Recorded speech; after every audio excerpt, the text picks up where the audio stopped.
इसमें अपने लिंक को ओपन करना है। ओपन करने के बाद इधर लिखा है please inter your email address. यहाँ पे अपनी ईमेल लिखनी है। जो भी आपकी ईमेल हो, अगर पुरानी हो तो वही लिख लें, अगर नई हो तो आप नई भी ईमेल बना के इधर लिख सकते हैं। पासवर्ड की जगह पे अपने ईमेल का पासवर्ड लिखना है, जो भी आपका ईमेल का पासवर्ड हो। इधर कंफर्म यानी कि पासवर्ड जो आपका का पासवर्ड है ईमेल का, दोबारा इधर कंफर्म पासवर्ड लिखना है, फिर रजिस्टर्ड के ऊपर क्लिक कर देना है। उसके बाद ये दोबारा लॉगिन मांगेगा। लॉगिन मांगने के लिए अपना ईमेल का एड्रेस लिखना है और पासवर्ड लिखना है। ये दोबारा आपका ये बन जाएगा, वेरीफाई हो जाएगा। इसके बाद आपने ये डाउनलोड सेंटर लिखा हुआ है, इसके ऊपर क्लिक करना है, इसको डाउनलोड कर लेना है। ठीक है, डाउनलोड कर लेना ताकि मोबाइल आपके मोबाइल में महफूज हो जाए।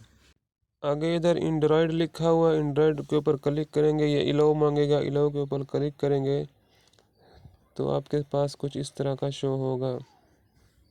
यहाँ पे जो सब्ज रंग की पट्टी है अपने इसके ऊपर क्लिक करना है, इंस्टॉल लिखा हुआ है तो आपके पास ये इंस्टॉल हो जाएगा।